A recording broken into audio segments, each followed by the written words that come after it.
ہمارے بھائی جناب علی اصغر صاحب نے مسئلہ پوچھا ہے،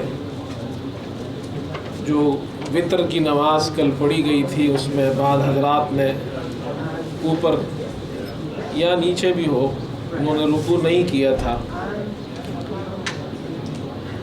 اب مسئلہ یہ اکثر لوگ تو چلے گئے ہیں، تو انشاءاللہ مجھے کل یاد دلائے تو میں جمعے میں بیان کر دوں گا۔ اور جن لوگوں نے رکوع نہیں کیا ہے، کیا ہی نہیں ہے رکوع انہوں نے، تو وہ اپنی وطر دوبارہ پڑھ لیں۔ جن لوگوں نے رکوع کر لیا ہے ان کی وطر ہو گئی ہے۔ تو مجھے کل جمعے میں ذرا یاد دلائے تاکہ جو لوگ ابھی نہیں سن سکے ہیں جا چکے ہیں میں ان کو دوبارہ بتا سکوں یہ مسئلہ۔ صدقہ فطر سے متعلق کل آپ کے سامنے چند مسائل بیان کیے گئے تھے، جس میں بنیادی طور پر یہ مسئلہ بیان کیا گیا تھا کہ صدقہ فطر کن لوگوں پر واجب ہے۔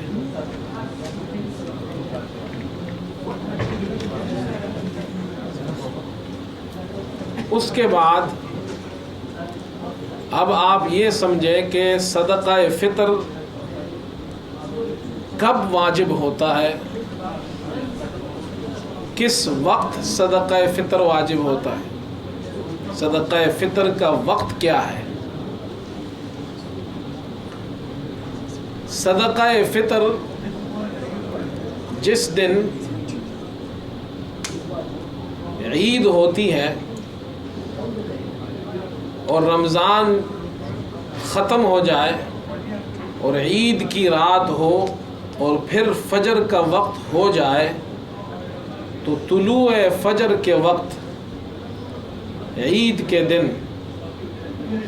یہ وقت ہے صدقہ فطر کے واجب ہونے کا۔ عند طلوع الفجر، طلوع فجر کے وقت صدقہ فطر واجب ہوتا ہے احناف کے یہاں، اور ہمارے یہاں اس لیے واجب ہے کہ احادیث میں صدقہ فطر کا لفظ آیا ہے کہ تم صدقہ فطر ادا کرو، اور فطر یہ صوم کے مقابلے میں ہے، روزے کے مقابلے میں ہے۔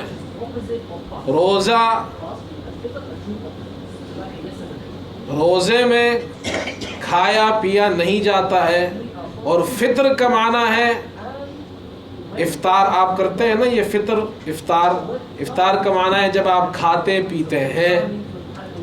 تو صوم کا معنی ہے روزہ رکھنا، اور فطر کا معنی ہے روزہ نہ رکھنا۔ تو عید کے دن روزہ رکھتے ہیں یا نہیں رکھتے ہیں؟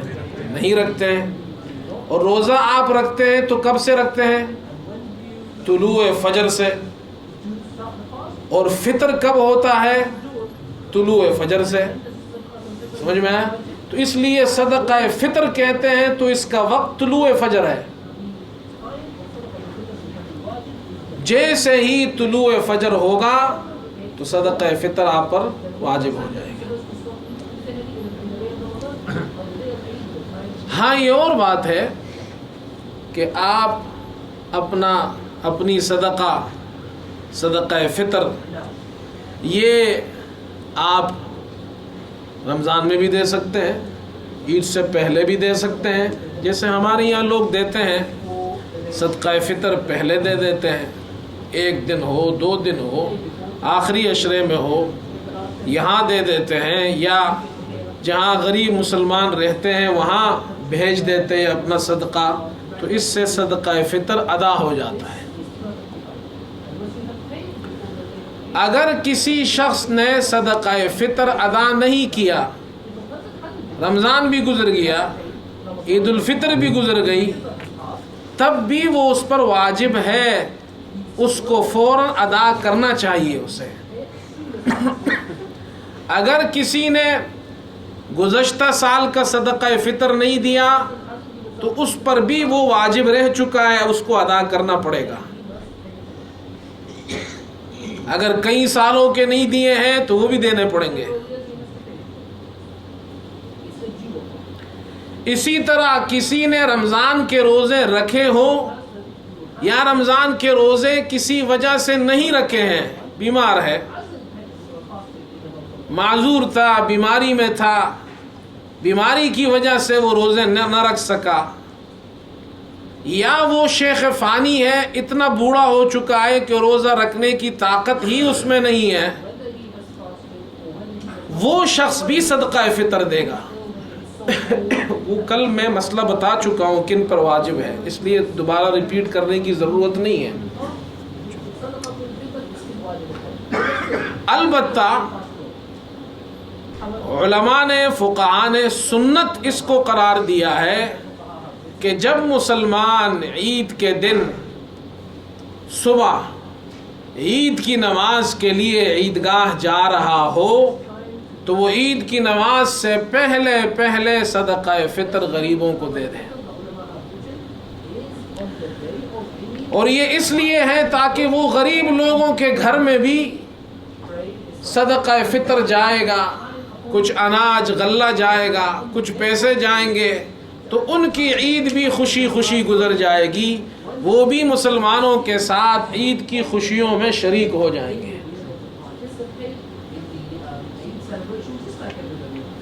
بہرحال یہاں پر تو یہ صورت ہے نہیں، ہم تو اکثر یہاں پہ لوگ دوسرے غریب ممالک میں بھیج دیتے ہیں تو ان کو پہلے بھیج دے تاکہ وہ اپنے عید کا انتظام کر لیں۔ اصل مقصود ہی یہ ہے کہ غریب لوگ عید کا دن خوشی سے گزاریں، وہ بھی ہمارے ساتھ ان خوشیوں میں شریک ہو، یہ مقصود ہے اس کا۔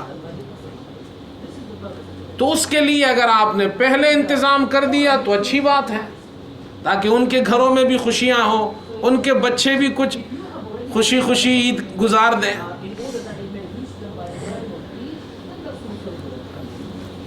یہ جو مسئلہ میں نے عرض کیا اس کو سمجھ لے کہ صدقہ فطر طلوع فجر عید یہ اس کا وقت ہے۔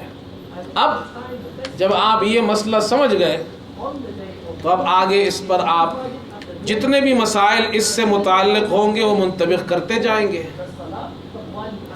مثال کے طور پر ایک آدمی ہے، وہ عید کے فجر سے پہلے یعنی جو رات ہے عید کی، اس رات کو فوت ہو گیا، تو اس پر صدقہ فطر واجب نہیں ہے، اس لیے کہ طلوع فجر کا وقت اس نے دیکھا ہی نہیں، وہ تو پہلے سے فوت ہو گیا۔ مردہ آدمیوں پر نماز، روزے اور صدقات واجب نہیں ہوتے ہیں، یہ زندوں پر ہوتے ہیں۔ ہاں بھائی، اتنی بات تو معلوم ہے نا؟ یا مردے بھی جناب کیا ہے، نماز پڑھتے ہیں اور روزے رکھتے ہیں؟ ہاں، تو مر گیا۔ ایک آدمی ہے، وہ عید کے دن فجر طلوع ہو گئی، فجر عید کے بعد صبح ہو چکی ہے، طلوع فجر ہو چکا، اس کے بعد وہ فوت ہوا، اب اس کا صدقہ فطر واجب ہے، اس لیے کہ صدقہ فطر کا وقت اس کی زندگی میں آیا تھا۔ بات سمجھ گئے؟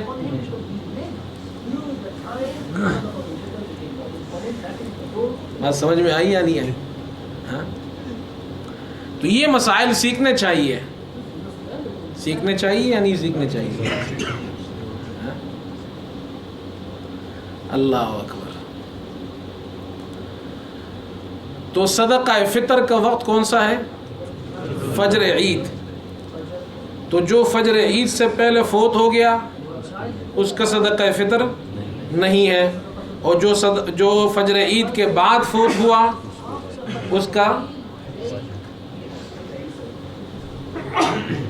جو بچہ فجر عید سے پہلے پیدا ہوا، کل مسئلہ بتایا تھا نا کہ بچوں پر بھی صدقہ فطر ہے، اور وہ کون دیتے ہیں؟ باپ، والدین نہیں، ماں نہیں، باپ پر واجب ہے، ماں پر نہیں ہے واجب۔ یہی اسی لیے یہ پھر آگے کیونکہ ٹیکنیکل مسئلے ہیں نا، اس کو ہم ذرا سا بھی اس کو چھیڑیں گے تو آگے سارے مسائل کنیکشن خراب ہو جائے گا۔ ایک چیز کو آپ نے غلط فٹ کیا نا تو اس سے جتنی تاریں منسلک ہیں وہ سب خراب ہو جائیں گی. یہ ٹیکنیکل چیزیں ہیں, اس کو چھیڑے نہیں آپ. باپ دیتا ہے بچوں کا صدقہ فطر, ماں پر واجب. اچھا, اس سے پھر بہت سے مسئلے آگے مجھے ذرا یاد دلانا, واپس آ جاؤں. یہ اچھا ہوا انہوں نے یہ اشارہ کر دیا, میں یہ مسئلہ بھی بتا دوں. ایک آدمی ہے, اس کے بچے ہیں اور نابالغ ہے. نابالغ بچوں کو زکوٰۃ دینے کا مسئلہ کہ ان کو زکوٰۃ دے سکتے ہیں یا آپ نہیں دے سکتے ہیں, تو وہ ڈیپینڈ کرتے ہیں باپ کی مالداری اور غربت پر, نہ کہ ماں کی مالداری اور غربت پر. اگر باپ صاحب نصاب ہے وہ زکوٰۃ نہیں لے سکتا, جو کل میں نے مسئلہ بتایا تھا کہ جو آدمی زکوٰۃ لے نہیں سکتا ہے تو اس کی نابالغ بچے بھی زکوٰۃ نہیں لے سکتے. ڈیپینڈ ہے باپ پر, ماں پر نہیں ہے. مثال کے طور پر باپ اگر مالدار ہو تو بچوں کو زکوٰۃ نہیں دے سکتے, ایسے ہی مسئلہ ہے نا. اور اگر باپ اس کا غریب ہو تو بچوں کو بھی, کیونکہ بچوں کی کفالت باپ کی ذمہ داری ہے شرعاً, ماں کی نہیں ہے. فرق سمجھ میں آیا آپ کو یا نہیں آیا؟ ہاں, بچے جب بالغ ہو جائے تو اب شرعی مسئلہ یہ ہے, چاہے ان کا باپ صاحب نصاب مالدار ہو لیکن وہ بالغ بچہ خود صاحب نصاب نہیں ہے تو اس کو زکوٰۃ دے سکتے ہیں. اب مسئلے میں فرق آ گیا. تو اس کا تعلق ماں سے نہیں ہے, کس سے ہے؟ اس لیے صدقہ فطر بچوں کا کون دیتا ہے؟ تو جو بچہ فجر سے پہلے پیدا ہوا اس کا صدقہ فطر کون دے گا؟ باپ. اور جو بچہ فجر کے بعد پیدا ہوا, بولو بھائی, اس کا صدقہ فطر واجب نہیں ہے.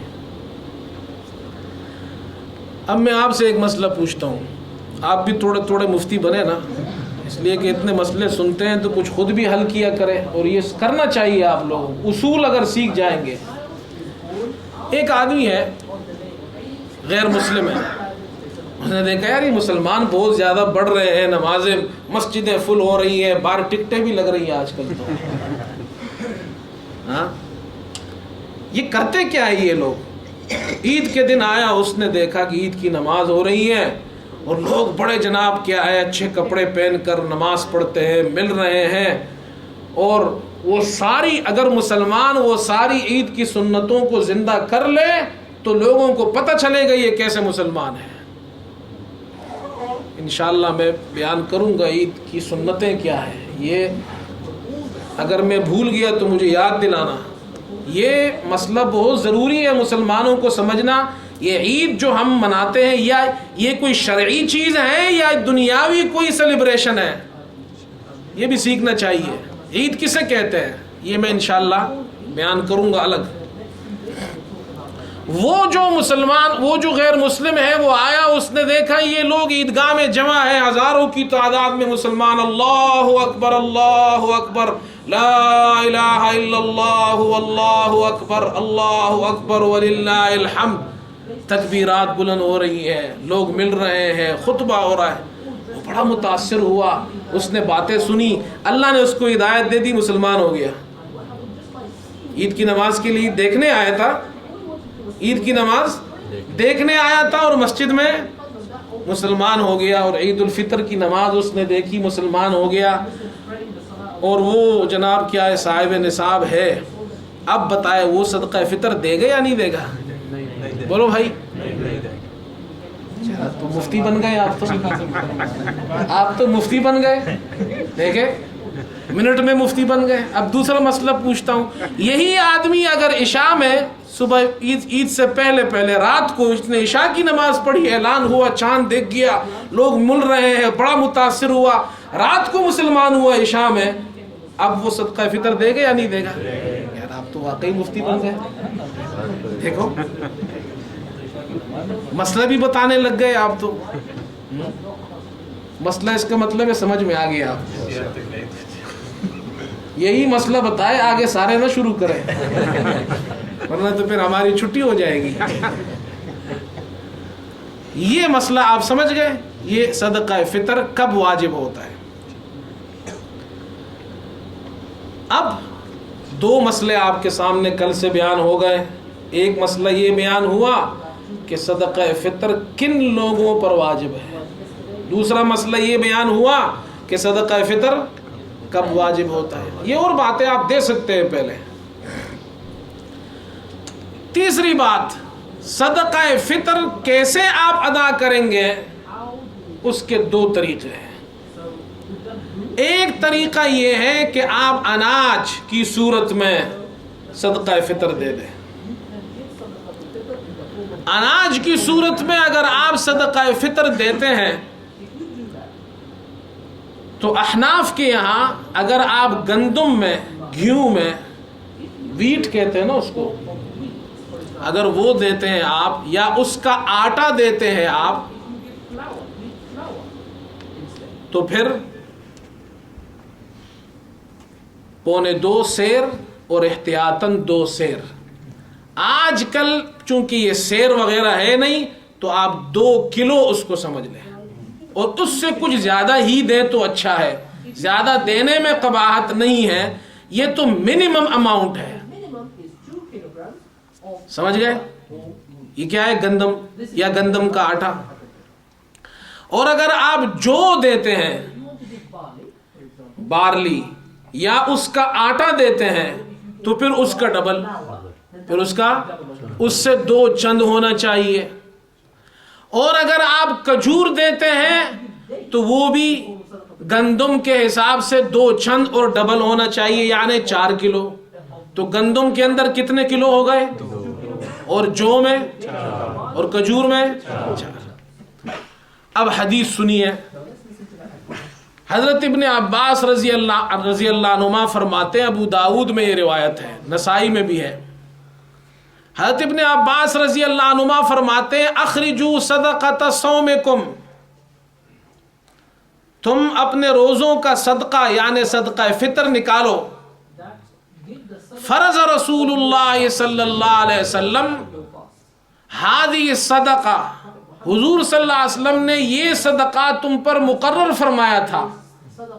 انہوں نے ہر مسلمان پر اس کو واجب قرار دیا تھا. صاع من تمر او شعیر, 1 صاع کھجور اور یا جو میں سے 2. 1 صاع وہی ہے جو گندم کے حساب سے ڈبل ہوتا ہے, یعنی 4 کلو. ونصف صاع من قمح, اور اگر گندم میں دینا ہو تو پھر اس کا آدھا یعنی 2 کلو. على حر او مملوک ذکر او انثى صغیر او کبیر, یہ سب پر ہے, آزاد ہو یا وہ غلام ہو, اس زمانے میں ہوتے تھے, عورت ہو, مرد ہو, بچہ ہو, بڑا ہو, سب ہر مسلمان پر ہے. یعنی جو کل مسئلے بیان ہوئے تھے جن پر یہ واجب ہوتا ہے. کشمش, زبیب, اس کو کیا کہتے ہیں, ریزنز. کشمش کے اندر امام ابو حنیفہ رحمت اللہ علیہ کی ایک روایت یہ ہے کہ یہ گندم کی طرح ہے, نصف صاع ہو گئے اس میں 2 کلو. ان کے 2 شاگرد گزرے ہیں جن کو صاحبین کہتے ہیں, امام محمد اور امام ابو یوسف رحمہم اللہ. وہ فرماتے ہیں کہ یہ کھجور کی طرح ہے, اس میں 4 کلو ہوگا. امام صاحب رحمت اللہ علیہ کا بڑا کمال ہے, زیادہ دینے میں کوئی قباحت نہیں ہے. آپ کشمش میں سے اگر دینا چاہے 4 کلو ہی دے دیں, اچھی بات ہے. یہ جو ہمارے لوگوں نے یہ میں اس لیے تفصیل سے بتا رہا ہوں, ہمارے یہاں لوگ سمجھتے ہیں جیسے ہم نے یہاں 3 پاؤنڈ لگائے ہیں تو 3 ہی دیتے ہیں, 1 پیسہ اوپر نہیں دیتے ہیں. تو 3 پاؤنڈ اگر آپ کسی کو دیں گے تو اس کا کیا بنے گا, بھائی زیادہ بھی دے سکتے, یہ تو منیمم ہے, اتنا دے. ہم فرض نماز پڑھتے ہیں، واجب پڑھتے ہیں، نفلیں نہیں پڑھتے ہیں. تو جو واجب ہے اس کے ساتھ کچھ نفلیں بھی ملا لو، نفلی جناب صدقہ بھی دو تاکہ تمہارا ثواب زیادہ ہو. امام ابو حنیفہ رحمۃ اللہ علیہ کے یہاں وہ یہ فرماتے ہیں کہ دیکھو یہ جو گندم کے اندر کم ہے اور جو میں زیادہ ہے، کھجور میں زیادہ ہے، اس کی ایک عقلی وجہ ہے.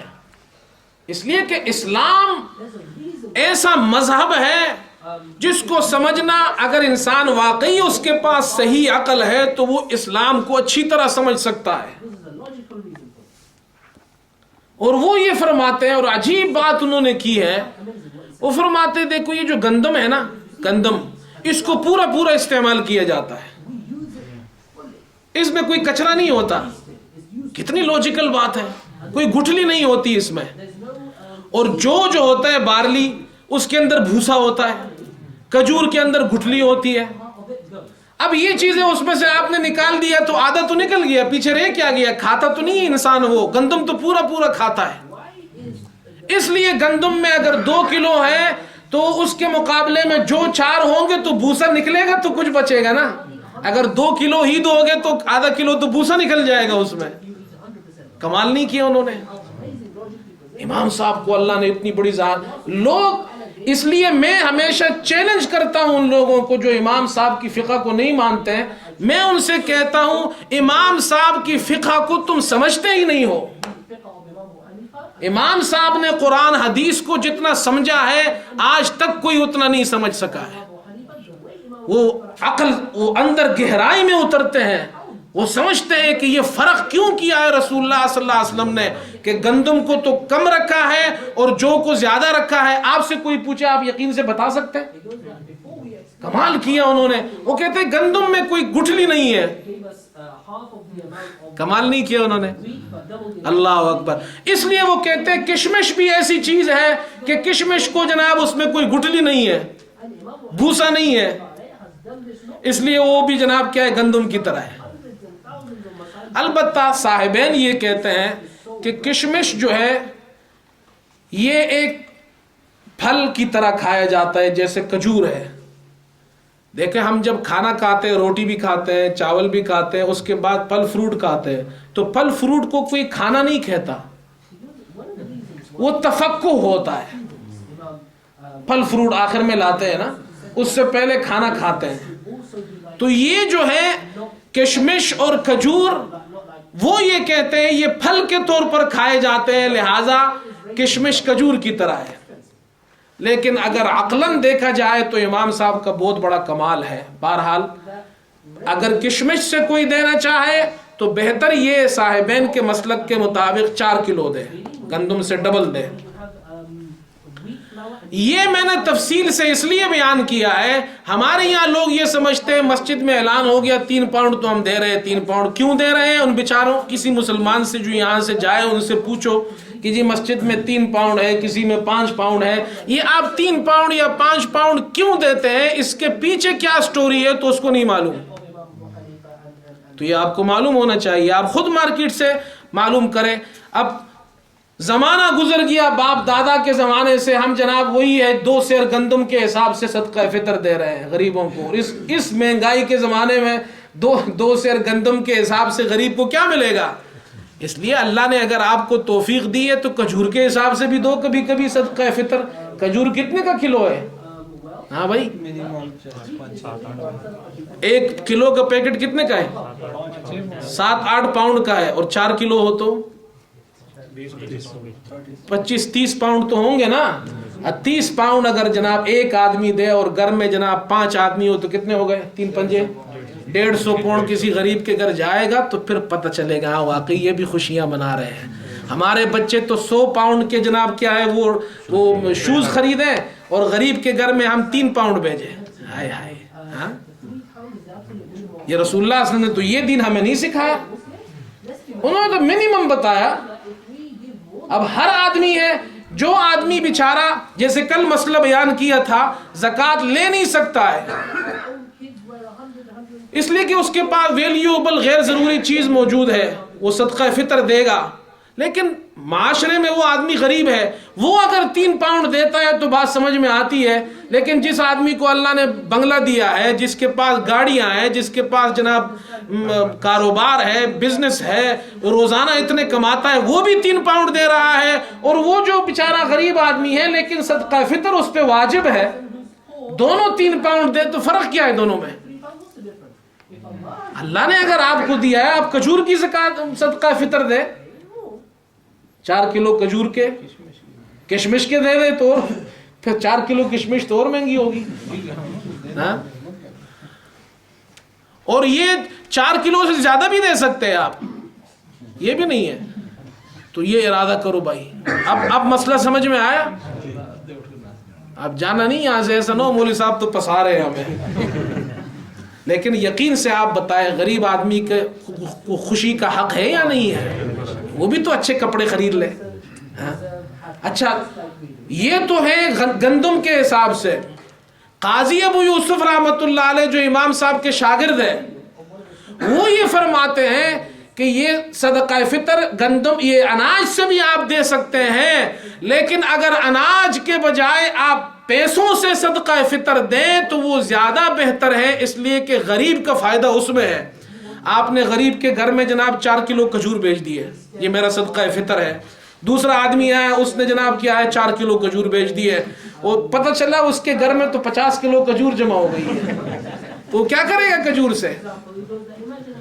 یہاں ایک مرتبہ میں یہاں رہتا تھا، مولانا نعیم صاحب اور ہم اکٹھے رہتے تھے یہاں. اس وقت میرے بچے نہیں آئے تھے. اسی طرح رات کا وقت تھا تو اعلان ہوا صبح عید ہے، تو آپ لوگ تو سب گھروں کو چلے گئے، پیچھے مسجد میں اکیلا رہ گیا. دروازے بند کیے، میں نے جا کے اوپر سو گیا. اس زمانے میں نیا میں آیا تھا، اور وہ رمضان جو تھا وہ سردیوں میں ہوتا تھا، سردیوں کی راتیں تھی. تو مسجد میں جب خالی ہو گئی، سب لوگ چلے گئے، تو اچانک کسی نے دروازہ نوک کرنا شروع کیا. تو میں اوپر سے نیچے آیا کہ اس سردی کی رات میں کون ہے، سب لوگ تو گھر چلے گئے.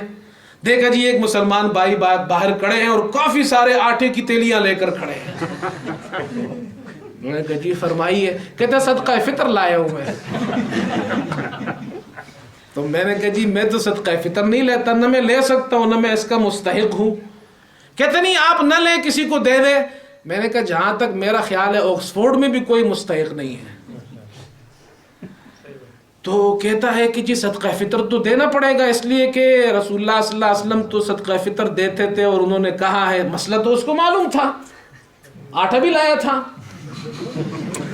میں نے کہا یار ایک بات بتاؤ.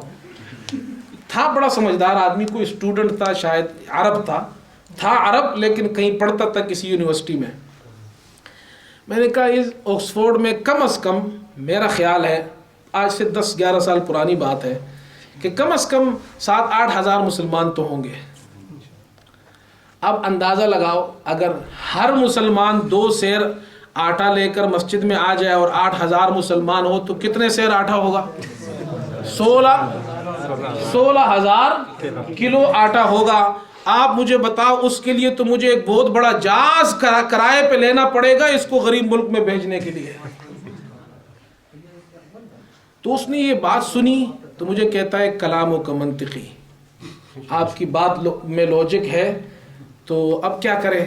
میں نے کہا اس کا طریقہ یہ ہے، ہمارے یہاں امام ابو حنیفہ رحمۃ اللہ علیہ کے شاگرد ہے قاضی ابو یوسف، وہ فرماتے ہیں اگر آپ سب لوگ غریب کو آٹے ہی دے رہے تو اس کا گھر تو آٹے سے بھر جائے گا، تو وہ سارا دن آٹے میں بیٹھا رہے گا.